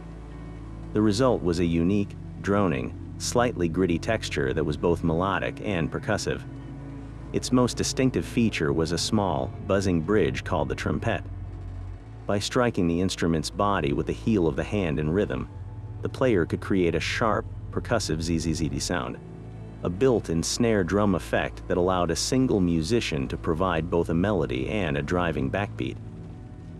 The hurdy-gurdy player was a one-man band, his instrument producing a sound that was at once haunting and infectious, perfect for spinning tales of melancholy or for laying down a relentless groove for dancers. Of course, no rhythm section is complete without pure percussion, and the medieval tavern had it in abundance. The tambourine, or timbrel, was a ubiquitous presence, its cheerful jingle and sharp slap providing a bright, high-end sparkle to the musical texture. It was an incredibly accessible instrument. Almost anyone could pick one up and join in, shaking it in time or striking it against their palm to accentuate the beat. This made it a favorite for encouraging crowd participation during a sing-along, turning listeners into active contributors to the music. For the foundational, chest-thumping heartbeat of the ensemble, there were drums. The most common was the tabor, a small, double-headed drum worn from a strap around the shoulder or waist, leaving the player's hands free to also play a three-holed pipe, a truly impressive feat of coordination. For larger gatherings, especially those spilling out into the tavern yard, a larger field drum or naker, a small kettle drum often played in pairs, would provide a deep, resonant thump that could be felt as much as heard. The true magic, however, wasn't in any one instrument alone, but in how they were combined by musicians who were masters of adaptation. A minstrel had to be a practical entertainer, tailoring his sound to the space, the crowd, and the occasion. He might begin the evening softly, accompanying a sorrowful ballad with just the gentle pluck of his lute to draw listeners in. As the night progressed and the ale flowed, he would sense the shift in mood, perhaps switching to the fiddle for a more driving tune. And when the time was right to transform the entire room into a dance hall, he would likely be joined by other players, a piper providing the powerful drone, a hurdy-gurdy player locking in the rhythm, and a dozen patrons shaking tambourines and stomping their feet on the rush-strewn floor. This created the tavern's signature auditory landscape, a rich, layered, and wonderfully chaotic tapestry of sound where melody and rhythm intertwined, where the polished and the rustic met, and where the very vibrations in the air seemed to compel the community to move, laugh, and celebrate as one. Step through that creaking wooden door and you'd find yourself in one of the most socially complex spaces of the entire medieval world. This was not a place of segregation. It was a vibrant, chaotic melting pot where the strict hierarchies of feudal life outside were temporarily dissolved by the warm, golden haze of firelight and ale. The very air seemed to hum with a unique energy, a product of the incredible diversity of people who crowded shoulder to shoulder around rough-hewn tables. Here, the lowliest apprentice, his fingers still stained from the day's labor, could find himself sharing a bench with a wealthy merchant dressed in fine wool, while a traveling soldier, fresh from foreign wars, exchanged knowing glances with a quiet cleric in a shadowy corner. For the price of a drink, the social walls came tumbling down, creating a dynamic and unpredictable audience that directly shaped every aspect of the entertainment on offer. The backbone of the tavern crowd was, without a doubt, the local working class. These were the peasants, farmers, and skilled artisans, the carpenters, blacksmiths, weavers, and brewers who formed the economic engine of the community. They arrived with the dust of the field or the grime of the workshop still on their clothes, seeking not just drink, but light, warmth, and human connection after a long day of often solitary toil. For them, the tavern was a refuge from cramped, dark homes, a vital news source, and their primary social club. Their taste in entertainment leaned towards the robust and participatory. They were the driving force behind the thunderous communal sing-alongs, knowing every word to the raucous drinking songs and heartfelt folk ballads. They were the first to push back the tables for an impromptu jig or to form a laughing, weaving chain for a carol. Their world was one of physical labor, and their fun reflected that. They reveled in the raw, physical contests of strength like arm wrestling and finger pulling, seeing in them a pure test of merit that their social standing outside rarely acknowledged. Weaving through this crowd were the travelers, the lifeblood of the tavern's information network, and a constant source of novelty. This group included merchants with their sample cases of spices or fine cloth, their eyes constantly calculating, using the neutral ground of the tavern to negotiate deals that would be sealed with a handshake and a shared tankard. Pilgrims, weary from miles of road, would stop to rest and share tales of the shrines they had visited, their stories adding a layer of pious wonder to the atmosphere. Then there were the soldiers and mercenaries, perhaps demobilized after a campaign or traveling to the next conflict. They brought with them an air of danger and excitement, their clothes perhaps bearing a faded insignia, their conversation littered with references to distant battles and foreign customs. They were often the most eager audience for news-bearing minstrels and for games of chance, their comfort with risk forged on the battlefield. These travelers were essential. They provided the new stories, the new songs, and the new perspectives that kept the tavern's cultural menu from ever growing stale. And then there was the occasional, fascinating presence of the upper classes, though rarely in an official capacity. A minor nobleman, a knight, or a wealthy landowner might venture in, often incognito or with a small retinue, drawn by the tavern's reputation for particularly good ale or a celebrated entertainer.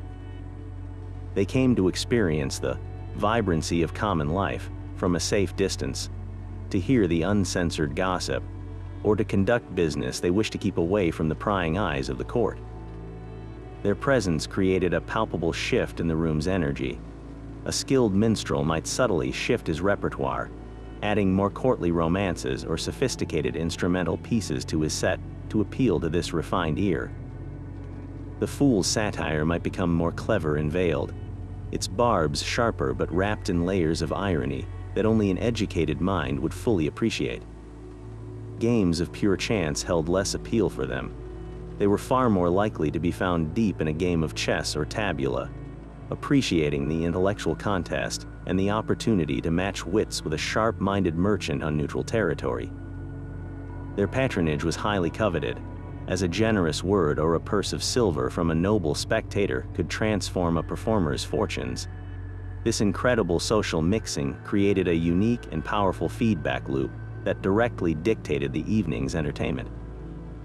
A performer, be it a minstrel, a fool, or a storyteller, had to be a master sociologist, constantly reading the room's composition and mood. A song that played perfectly to a room full of rowdy locals might fall flat with a table of sober merchants present.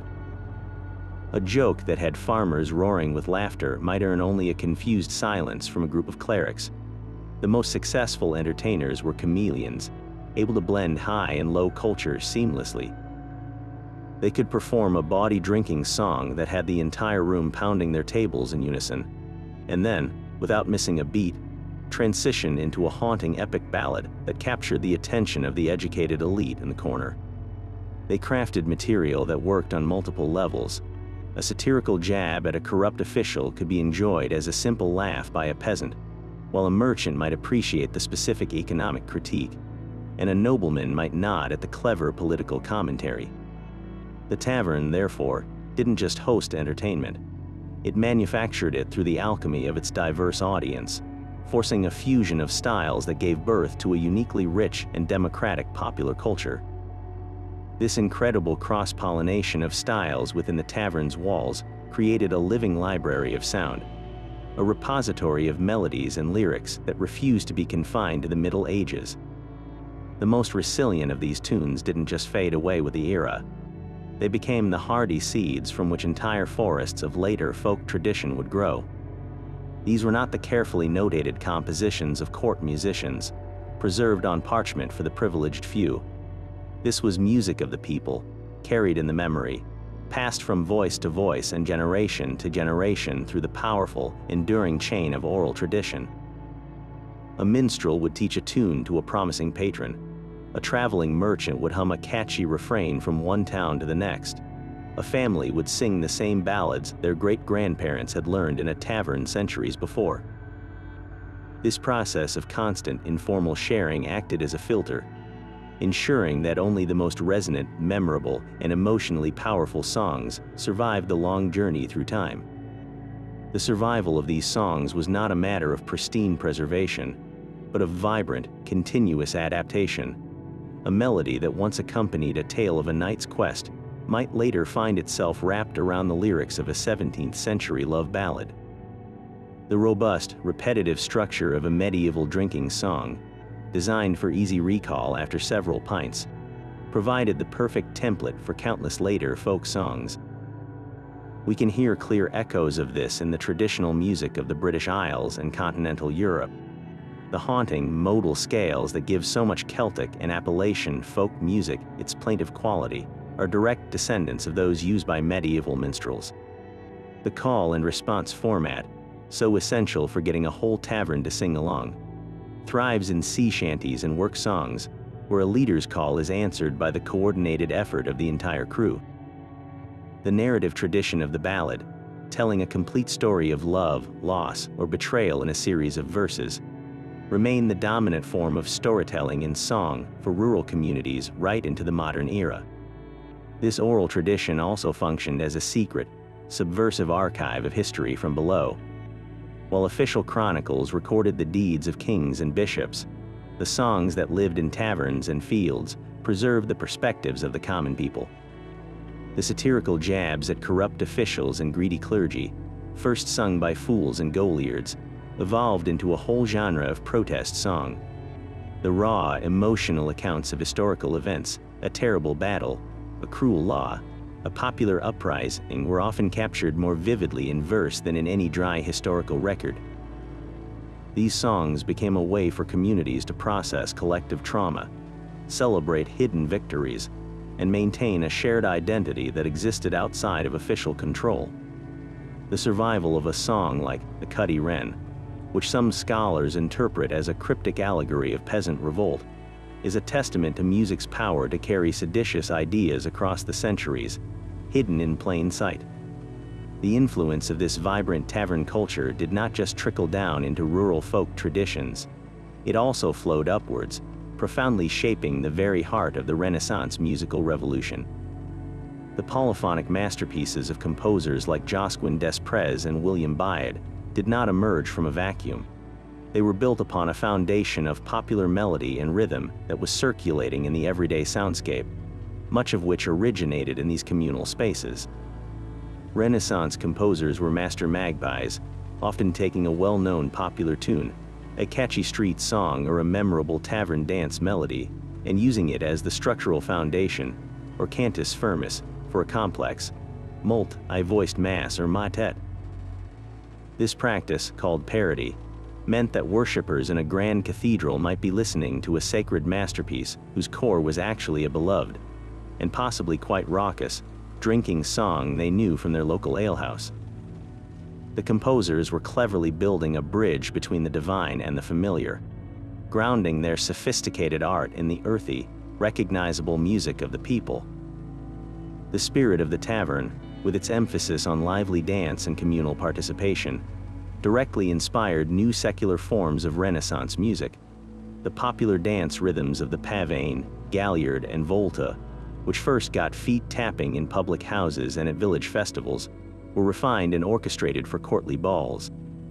The madrigal, that quintessential Renaissance art form of intricate part singing, often drew its subjects from the same well of human experience celebrated in tavern songs: the joys and sorrows of love, the beauty of the natural world, and the follies of human nature.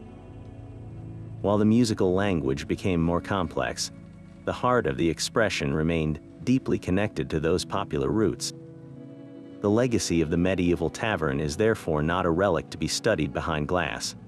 It is a living, breathing current in the great river of Western music, its rhythms and melodies continually rediscovered and reimagined, reminding us that some of history's most enduring art was born not in silent isolation, but in the warm, noisy, and joyful communion of shared song. Yet it was within this very chaos and raw experimentation that the seeds of a more formal theatrical tradition were quietly taking root. The tavern's most significant gift to the future of drama was not a polished script or a refined acting style, but something far more vital: a proven, paying audience. For the first time since the fall of Rome, there was a widespread, demonstrable public appetite for staged stories outside of the church. Mummers' plays, with their familiar stock characters and clear moral conflicts, essentially functioned as a testing ground for narrative formulas that resonated with a broad, cross-class audience. The boisterous doctor, the blustering villain, and the triumphant hero were archetypes that worked, and their success in the smoky tavern air proved there was a sustainable market for secular performance. This commercial proof was the crucial catalyst that gave enterprising performers and ambitious writers the confidence to develop more complex and permanent forms of entertainment. This evolution from makeshift stage to purpose-built playhouse was also a story of professionalization. The most successful mummers' troupes, those that consistently drew large crowds and generous collections, began to invest their earnings back into their craft. A painted cloth backdrop might be replaced with a more durable wooden set. A bucket helmet could be upgraded to a properly crafted visor. This gradual improvement in production values, driven directly by audience demand and financial success, slowly elevated the overall quality and spectacle of the performances. Furthermore, the constant travel and repetition required to make a living honed the actors' skills to a razor's edge. They learned to project their voices over a din, to use broad, clear gestures that read from the back of a crowded room, and to master comedic timing that could win over a hostile or distracted crowd. This arduous apprenticeship in the taverns of Europe produced a generation of incredibly versatile and resilient performers. Actors who were adept at reading a room and holding attention, the essential raw talent, that would later be channeled into the great companies of the Elizabethan age. Perhaps the most direct link between the tavern and the theater can be found in the physical design of the earliest permanent playhouses. When James Burbage built the theater in London in 1576, England's first dedicated playhouse, he didn't look to the courtyards of palaces or the designs of Italian opera houses for inspiration. He looked to the inn yards of London, which had long been the urban equivalent of the village tavern green. These inns, like the Bell or the Cross Keys, had a central courtyard surrounded by balconies that provided natural seating on multiple levels. Burbage essentially took this successful, crowd-tested model and built a standalone version of it. The open-air yard for the groundlings who paid a penny, and the sheltered galleries for those who could afford more, were a direct architectural inheritance from the tavern tradition. This design fostered the same kind of energetic, communal atmosphere. The audience wasn't a passive, silent entity separated from the actors by a vast proscenium arch. They were surrounding the action, much like they had in the tavern, feeling like participants in the event rather than mere observers. The famous interplay between Shakespeare's clowns and the groundlings, the shared laughter and the shouted responses, was a direct carryover from the participatory world of mummers' plays and tavern sing-alongs. The spirit of the tavern also deeply influenced the content and character of early modern drama. The great playwrights of the Renaissance, including Shakespeare, Marlowe, and Jonson, did not create their works in a literary vacuum. They were men of the city, intimately familiar with the vibrant popular culture of the alehouses and public theaters.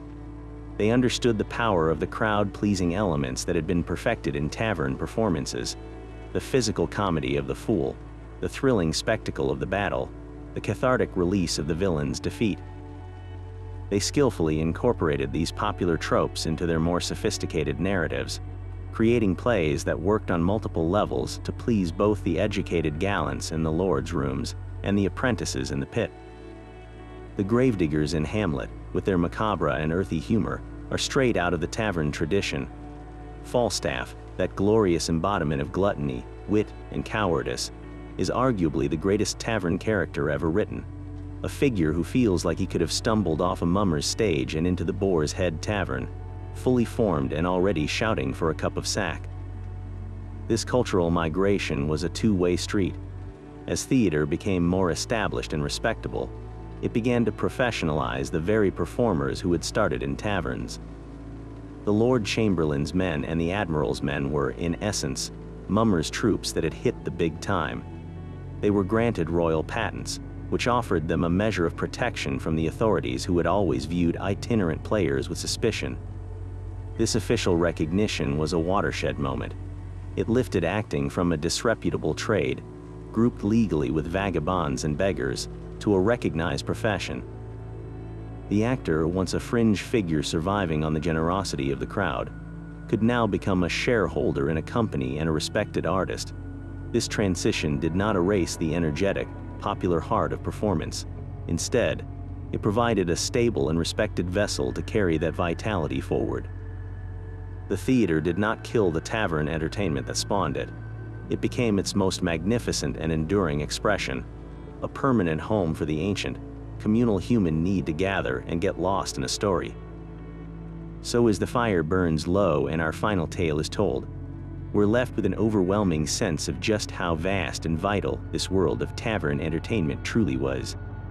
It was so much more than just a few songs and some clumsy jokes.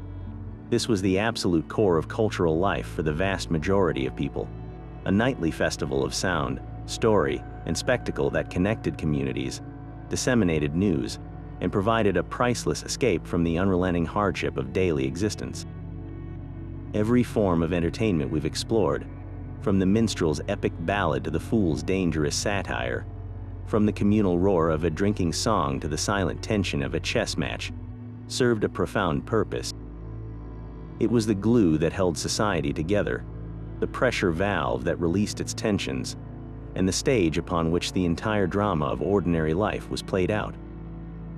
In many powerful ways, the medieval tavern was the YouTube, the social media, the streaming service, and the town square of its era all rolled into one smoky, vibrant, and incredibly noisy package.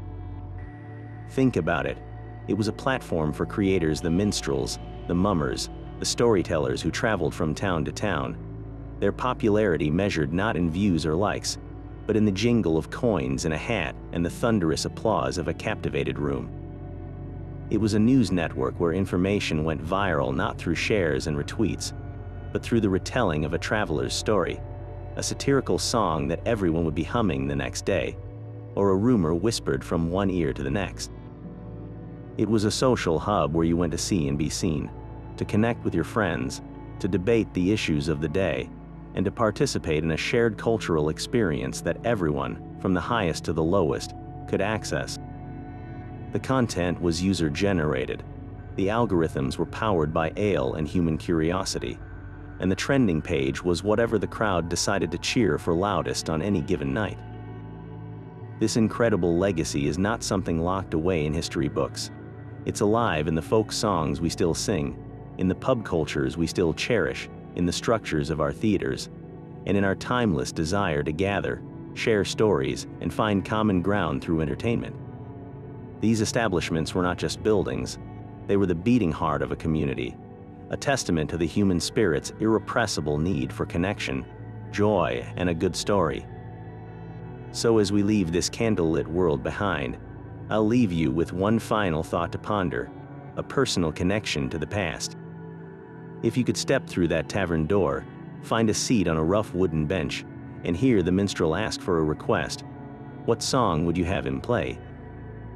Would you ask for a heroic tale to inspire the room, a romantic ballad to stir the heart, or a rousing drinking song to get everyone laughing and singing along?